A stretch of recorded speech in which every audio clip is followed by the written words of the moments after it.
نحمده ونصلي ونسلم على رسوله الكريم أما بعد فأعوذ بالله من الشيطان الرجيم بسم الله الرحمن الرحيم اهدنا الصراط المستقيم صدق الله العلي العظيم۔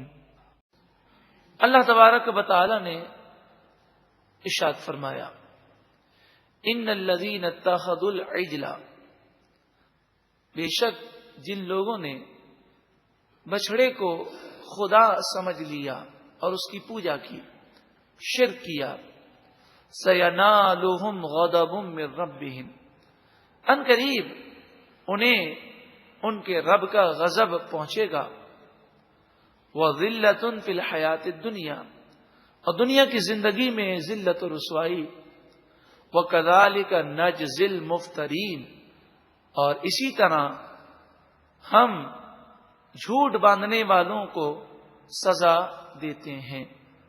انہوں نے اللہ پر جھوٹ باندھا کہ بت بنا کر کہنے لگے کہ یہ خدا ہے، نعوذ باللہ من ذالک۔ والذین عملوا السیئات، اور وہ لوگ جنہوں نے برے کام کیے، ثم تابوا من بعدها، پھر اس کے بعد انہوں نے توبہ کر لی، وآمنوا، اور ایمان لائے، ان ربک من بعدها لغفور الرحیم، بے شک آپ کا رب اس کے بعد ضرور بخشنے والا مہربان ہے۔ ان آیات میں توبہ کی فضیلت بیان ہوئی۔ یقیناً نبی اکرم صلی اللہ علیہ وآلہ وسلم کی رحمتوں کے صدقے میں ہمیں یہ فضیلت حاصل ہوئی کہ مسلمان حضور کا امتی جب توبہ کرتا ہے تو چاہے کتنا ہی بڑا گناہگار ہو، جب وہ سچی پکی توبہ کر لیتا ہے تو اللہ تعالیٰ اس کے سارے گناہوں کو مٹا دیتا ہے۔ التائب من الذنب کمن لا ذنب لہ، صرف گناہ مٹا نہیں دیے جاتے بلکہ فرمایا گناہ سے توبہ کرنے والا ایسا ہے گویا کہ اس نے گناہ کیے ہی نہیں ہیں۔ فاولئک یبدل اللہ سیئاتہم حسنات، صرف گناہ مٹا نہیں دیے جاتے بلکہ فرمایا گناہوں کو اللہ تعالی نیکیوں سے تبدیل فرما دیتا ہے۔ توبہ کی 3 شرائط ہے۔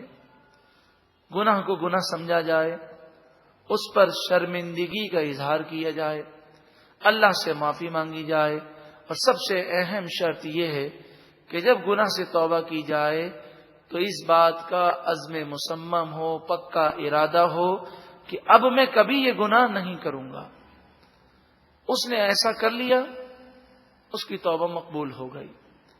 اب اگر شیطان نے پھر بہکا دیا، اس وقت جب توبہ کی تو پکی نیت تھی کہ اب میں یہ گناہ نہیں کروں گا، پھر شیطان بہکانے میں کامیاب ہو گیا، پھر توبہ کر لے، پھر جب توبہ کرے اس وقت بھی پکی نیت ہو کہ اب یہ گناہ نہیں کروں گا، پھر شیطان بہکانے میں کامیاب ہو جائے اور گناہ کر لے، پھر توبہ کر لے۔ امام غزالی علیہ رحمہ نے بڑی پیاری بات ارشاد فرمائی۔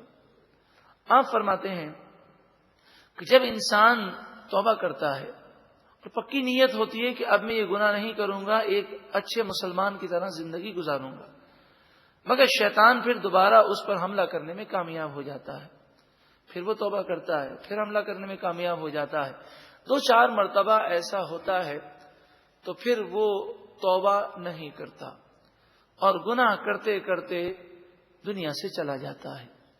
آپ نے فرمایا یہ شیطانی بہت بڑا وار ہے، بار بار توبہ کیجئے، بس شرط یہ ہے کہ جب توبہ کرے اس وقت پکی نیت ہو کہ اب میں کوئی گناہ نہیں کروں گا، پھر اگر شیطان بہکانے میں کامیاب ہو جائے پھر توبہ کریں۔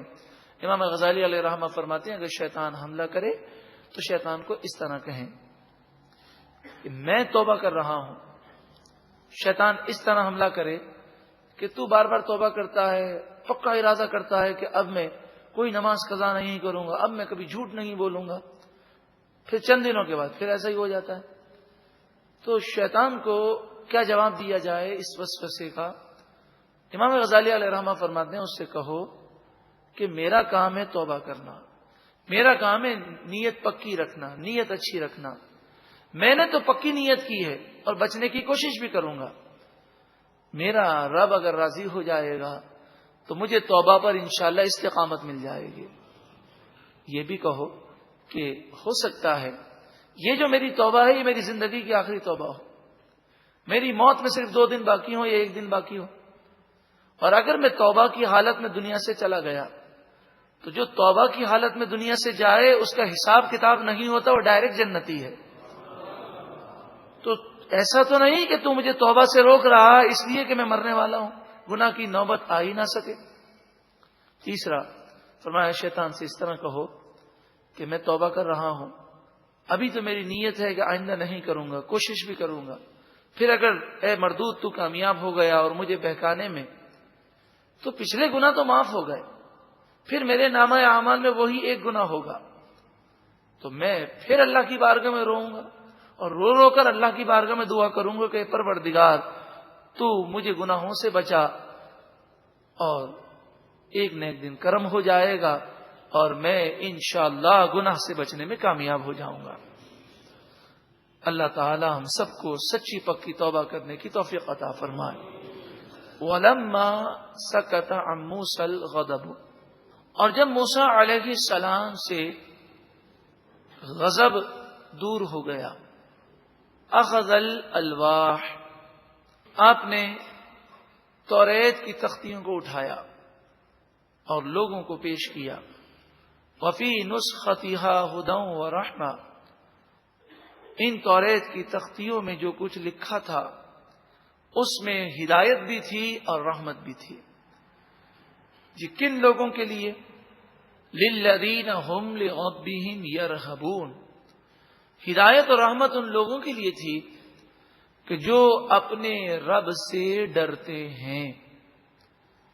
جس طرح توریت کا معاملہ ذکر کیا گیا، قرآن پاک سے بھی ہدایت اور رحمت انہیں ہی ملتی ہے جو اپنے دل میں اللہ کا خوف رکھتے ہیں۔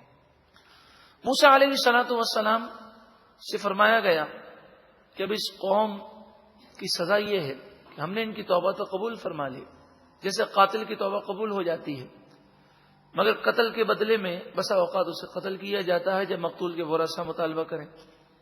تو فرمایا ان کی توبہ تو قبول ہوئی، یہ مسلمان بھی ہو گئے، مگر آئندہ کبھی کسی کی ضرورت نہ ہو، اس لیے ان سب کو آپ قتل کر دیجئے۔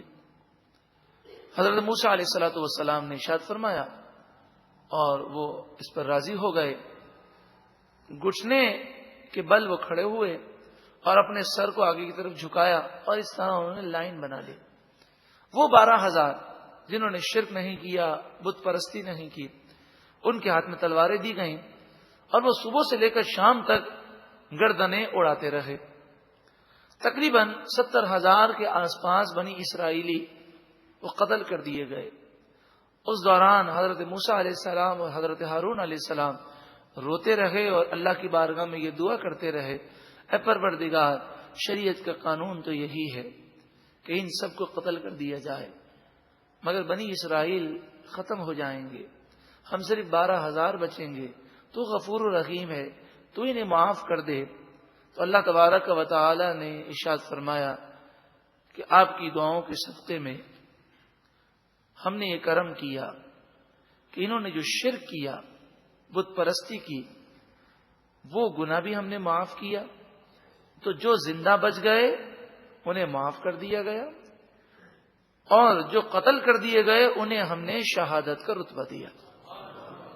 مگر قوم کے 70 افراد کو لے کر آپ کوہ طور پر آئے، اور وہ قوم کے 70 افراد کوہ طور پر اللہ کی بارگاہ میں خوب روئیں اور معافی مانگیں، اور یہ قوم کے وہ 70 افراد ہوں جو قوم کے شرفاء میں سے ہوں، جو قوم کے نمائندے ہوں۔ وَاخْتَارَ مُوسَىٰ قَوْمَهُ، موسیٰ علیہ السلام نے اپنی قوم سے چنا 70 رجلاً 70 افراد کو، لِمِيقَاتِنَا ہماری میعاد کے لیے، ہمارے حکم کے مطابق۔ اب جب وہ وہاں پہنچے تو رونے لگے، دعائیں کرنے لگے۔ موسیٰ علیہ الصلوۃ والسلام اللہ کے کلام کو سماعت کرتے اور آپ ان سے فرماتے کہ اللہ تعالیٰ یوں فرماتا ہے۔ تو یہ کہنے لگے بڑی عجیب بات ہے، آپ ہمارے قریب ہیں، ہمیں تو کوئی اللہ کا کلام ہم تو نہیں سماعت کر سکتے، آپ کی باتوں پر ہمیں یقین نہیں آتا، نعوذ باللہ من ذالک۔ آپ تو ہمیں اللہ دکھائیں تو ہم آپ پر یقین کریں۔ اللہ کا دیدار اور اس کی خواہش کرنا یہ تو سعادت ہے، مگر یہاں پر اللہ دکھائیں یہ ضد کی وجہ سے ان لوگوں نے تمنا کی کہ ہم آپ کو نبی اسی وقت مانیں گے کہ آپ اللہ کو دکھائیں اور ہم خود دیکھیں کہ اللہ تعالی ہم سے یہ فرما رہا ہے۔ فَلَمَّا أَخَذَتْهُمُ الرَّجْفَةُ، پس جب رجفہ نے ان لوگوں کو پکڑ لیا۔ رجفہ اس ہولناک آواز کو کہتے ہیں کہ جس کی سختی کی وجہ سے ان کے دل دہل گئے اور دل بند ہو گئے اور یہ 70 افراد ہلاک ہو گئے۔ قال ربی، حضرت موسیٰ علیہ السلام نے عرض کی، اے میرے رب، لو شئت اہلکتہم، اگر تو چاہتا اہلکتہم تو انہیں ہلاک کر دیتا، من قبل، اس سے پہلے وہیں یہ قوم میں ہلاک ہو جاتے، وَإِيَّايَ، اور تو چاہتا تو مجھے بھی وفات آ جاتی۔ تو جو چاہے کر سکتا ہے، تیرے کاموں پر کوئی ہمیں اعتراض تو نہیں ہے۔ مگر موسیٰ علیہ السلام نے عرض کی، پروردگار، میں قوم کو کیا جواب دوں گا؟ قوم تو یہ سمجھے گی کہ موسیٰ علیہ السلام نے ان کو وہاں جا کر مروا دیا۔ أَتُهْلِكُنَا بِمَا فَعَلَ السُّفَهَاءُ مِنَّا، پروردگار، کیا تو ہمیں ہلاک فرمائے گا اس کام کی وجہ سے جو ہم میں سے نادانوں نے کیا؟ تو نادانوں کی نادانی معاف کرنے والا ہے، کرم فرما دے۔ ان ہی الا فتنتک، یہ تو صرف تیری طرف سے آزمائش ہے۔ تضل بہا من تشاء، تو جسے چاہے گمراہ فرما دیتا ہے، وتہدی من تشاء، اور جسے تو چاہے ہدایت عطا فرماتا ہے۔ گو کہ حقیقت یہی ہے کہ انسان گمراہ ہوتا ہے اور اللہ تعالی جب اس سے ناراض ہو جاتا ہے تو ہدایت کے راستے اس کے لیے بند ہو جاتے ہیں، اور ناراضگی والے کام غرور و تکبر، گناہوں پر اصرار کرنا ہے۔ انت ولینا، تو ہمارا مولا مالک مددگار ہے۔ فاغفر لنا، پس تو ہماری مغفرت فرما، وارحمنا، اور ہم پر رحم فرما، وانت خیر الغافرین، اور تو ہی سب سے زیادہ معاف فرمانے والا، بخشش فرمانے والا ہے۔ واکتب لنا فی ہذہ الدنیا حسنہ، ہمارے لیے اس دنیا میں بھلائی کو لکھ دے۔ وفی الآخرۃ انا ہدنا الیک، اور آخرت میں بھی بھلائی لکھ دے، بے شک ہم تیری ہی طرف آنے والے ہیں۔ جو موسیٰ علیہ السلام نے دعا کی، اللہ تعالی ہمارے حق میں بھی قبول و منظور فرمائے، وہ ہماری بخشش فرمائے، ہم پر رحم فرمائے، اور دنیا اور آخرت کی بھلائیاں ہم سب کو عطا فرمائے۔ قال عذابی اصیب بہ من اشاء، اللہ تعالی نے فرمایا جس پر میں چاہوں گا میرا عذاب پہنچے گا، جس پر میں چاہوں گا اپنا عذاب پہنچاؤں گا۔ وَرَحْمَتِي وَسِعَتْ كُلَّ شَيْءٍ، اور میری رحمت ہر چیز کو گھیرے ہوئے ہے۔ تو عذاب اسی کو ہوگا کہ جس نے سرکشی کی، بغاوت کی، توبہ کی طرف وہ مائل نہ ہوا، باوجود اس کے کہ اسے توبہ کا موقع دیا گیا۔ فَسَأَكْتُبُهَا لِلَّذِينَ يَتَّقُونَ، پس ان قریب میں اس رحمت کو لکھ دوں گا ان لوگوں کے لیے، یتقون، جو ڈرتے ہیں، میرا خوف رکھتے ہیں، تقوی اور پرہیزگاری اختیار کرتے ہیں، تو ان کے لیے میری رحمت ہے۔ وَيُؤْتُونَ الزَّكَاةَ، اور ان لوگوں کے لیے میری رحمت ہے کہ جو اس کے ساتھ ساتھ زکوٰۃ ادا کرتے ہیں۔ وَالَّذِينَ هُمْ بِآيَاتِنَا يُؤْمِنُونَ، اور وہ لوگ ہماری آیتوں پر ایمان رکھتے ہیں۔ محترم پیارے بھائیوں، قرآن کی ان آیات سے بالکل واضح ہے کہ اللہ کی رحمتیں اسے ملتی ہیں جو یتقون کی منزل پر فائز ہو، اللہ سے ڈرے، تقوی اور پرہیزگاری اختیار کرے، اللہ کی نافرمانی سے بچے، زکوٰۃ ادا کرے اور اللہ کی آیتوں پر ایمان رکھے۔ اگلی آیت میں حضور صلی اللہ علیہ وسلم کا ذکر ہے کہ یعنی موسیٰ علیہ السلام کی قوم کی موجودگی میں موسیٰ علیہ السلام سے فرمایا جا رہا ہے کہ میں اپنی رحمت متقی لوگوں کے لیے، زکوٰۃ دینے والوں کے لیے، ہماری آیتوں پر ایمان رکھنے والوں کے لیے میں اپنی رحمت لکھ دوں گا، اور یہ وہ لوگ ہوں گے جن کے لیے میں اپنی رحمت لکھوں گا کہ وہ نبی آخر الزمان صلی اللہ علیہ وسلم پر ایمان رکھتے ہوں گے۔ تو موسیٰ علیہ السلام کی قوم کے لیے بھی ضروری ہے کہ وہ حضور پر ایمان رکھیں، ایمان رکھیں گے حضور پر تب ہی وہ اللہ کی رحمت کے مستحق ہوں گے۔ تو ہمارے لیے تو اور ہی زیادہ ضروری ہے کہ اس نبی صلی اللہ علیہ وسلم پر ایمان رکھا جائے، ان سے محبت کی جائے، ان کے طریقوں کو، ان کی سنتوں کو، ان کے لائے ہوئے نظام کو دنیا کا سب سے بہترین نظام سمجھا جائے، ان کی تہذیب، ان کی کلچر، ان کی سنتیں، ان کی ادائیں ہمارے نزدیک سب سے زیادہ اہمیت رکھنی چاہیے۔ الذین یتبعون الرسول النبی الامی، یہ لوگ اس رسول کی پیروی کریں گے جو رسول صلی اللہ علیہ وسلم نبی ہوں گے، امی ہوں گے۔ امی کے معنی یہ ہے کہ دنیا میں آپ کا کوئی استاد نہیں ہوگا، آپ نے لکھنا اور پڑھنا کسی سے سیکھا نہیں ہوگا، لیکن اللہ تعالی آپ کو ساری مخلوق سے زیادہ علم عطا فرمائے گا۔ الذی یجدونہ مکتوبا، وہ نبی جن کا ذکر موسیٰ علیہ السلام کی قوم پاتی ہے، لکھا ہوا، عندہم ان کے پاس، فی التوراۃ توریت میں، والانجیل اور یہی قوم آگے انجیل میں بھی حضور کا ذکر پائے گی۔ یہ نبی صلی اللہ علیہ وسلم یأمرہم بالمعروف، لوگوں کو نیکی کا حکم دیں گے، وینہاہم عن المنکر اور برائی سے روکیں گے، ویحل لہم الطیبات اور پاکیزہ چیزیں ان کے لیے حلال کریں گے، ویحرم علیہم الخبائث اور گندی چیزیں ان کے لیے حرام کریں گے، وَيَدَعُ عَنْهُمْ إِصْرَهُمْ وَالْأَغْلَالَ الَّتِي كَانَتْ عَلَيْهِمْ، ان پر شریعت کا جو بوجھ اور گلے کے پھندے جو ان لوگوں پر ہیں، وہ نبی ان تمام بوجھوں کو دور کر دیں گے۔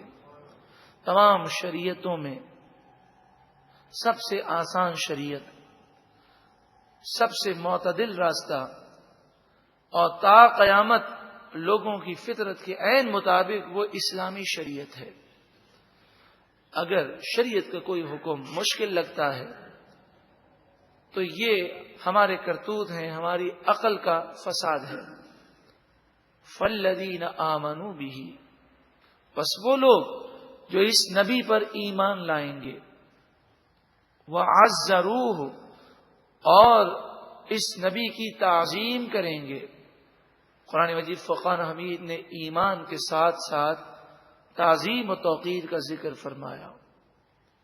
حقیقت یہی ہے کہ جو حضور پر ایمان لانے کا دعویٰ کرے مگر نعوذ باللہ من ذالک شیطانی وسوسوں کا شکار ہو کر حضور کی ذات پر الٹے سیدھے تبصرے کرے، حضور کو یہ پتا تھا، یہ پتا نہیں تھا، ان میں یہ طاقت تھی، یہ طاقت نہیں تھی، اللہ تعالیٰ نے جو انہیں مقام و مرتبہ دیا وہ مقام و مرتبہ کا تسلیم نہ کرے، تعظیم و توقیر نہ کرے، تو اس کا ایمان در حقیقت ایمان ہی نہیں۔ وَنَصَرُوهُ اور وہ لوگ اس نبی کے دین کی مدد کریں گے۔ وَاتَّبَعُوا النُّورَ الَّذِي أُنزِلَ مَعَهُ، سبحان اللہ، قرآن پاک کو نور قرار دیا گیا، فرمایا وہ نور جو اس نبی پر نازل کیا جائے گا، اس نور قرآن کی وہ پیروی کریں گے، اولئک هم المفلحون، یہی لوگ فلاح پانے والے، کامیاب ہوں گے۔